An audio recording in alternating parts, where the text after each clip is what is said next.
ನವ ವಿವಾಹಿತೆ ಪಾಳು ಬಿದ್ದ ಬಾವಿಯಲ್ಲಿ ಶವವಾಗಿ ಪತ್ತೆ.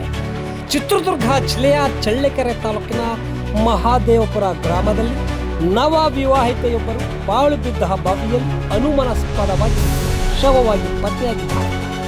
ಚಿಕ್ಕ ಉಳ್ಳಾತಿ ಗ್ರಾಮದ ಸುಮಿತ್ರಾ 21 ವರ್ಷ ಮೃತ ವಿವಾಹಿತೆ.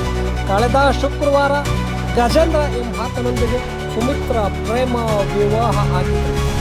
ಮದುವೆಯಾದ ದಿನವೇ ಬಹಿರ್ದೆಸೆಗೆ ತೆರಳುವುದಾಗಿ ಹೇಳಿ ಮನೆಯಿಂದ ಹೊರ ಹೋಗಿದ್ದ ಸುಮಿತ್ರಾ ಬಳಿಕ ವಾಪಸ್ ಬಂದಿರಲಿಲ್ಲ. ಕುಟುಂಬಸ್ಥರು ಹಲವು ಕಡೆ ಹುಡುಕಾಟ ನಡೆಸಿದರೂ ಪತ್ತೆಯಾಗದ ಹಿನ್ನೆಲೆಯಲ್ಲಿ ತೊಳುಕು ಪೊಲೀಸ್ ಠಾಣೆಯಲ್ಲಿ ನಾಪತ್ತೆ ಪ್ರಕರಣವನ್ನು ದಾಖಲಿಸಿದ್ದಾರೆ. ಆದರೆ 3 ದಿನಗಳ ಬಳಿಕ ಸುಮಿತ್ರಾ ಪಾಳು ಬಿದ್ದ ಬಾವಿಯಲ್ಲಿ ಶವವಾಗಿ ಪತ್ತೆಯಾಗಿದ್ದಾರೆ. ಬಾವಿಯಿಂದ ಅಗ್ನಿಶಾಮಕ ಸಿಬ್ಬಂದಿ ಶವವನ್ನು ಹೊರತೆಗೆದಿದ್ದು ಸುಮಿತ್ರಾ ಸಾವಿನ ಸುತ್ತ ಹಲವು ಅನುಮಾನಗಳು ಮೂಡಿವೆ. ಸುಮಿತ್ರಾ ಅವರನ್ನು ಕೊಲೆ ಮಾಡಿ ಬಾವಿಗೆ ಎಸೆದಿರುವ ಶಂಕೆಯೂ ಸಹ ವ್ಯಕ್ತವಾಗಿದೆ. ಇನ್ನು ಘಟನಾ ಸ್ಥಳಕ್ಕೆ Chitradurga SP Ranjith Kumar Bandaru, ASP doctor Shivakumar ಭೇಟಿ ನೀಡಿ ಪರಿಶೀಲನೆ ನಡೆಸಿದ್ದಾರೆ. ನಾಯಕನಹಟ್ಟಿ ಪೊಲೀಸ್ ಠಾಣಾ ವ್ಯಾಪ್ತಿಯಲ್ಲಿ ಪ್ರಕರಣ ನಡೆದಿದ್ದು ಪೊಲೀಸರು ತನಿಖೆಯನ್ನ ಮುಂದುವರೆಸಿದ್ದಾರೆ.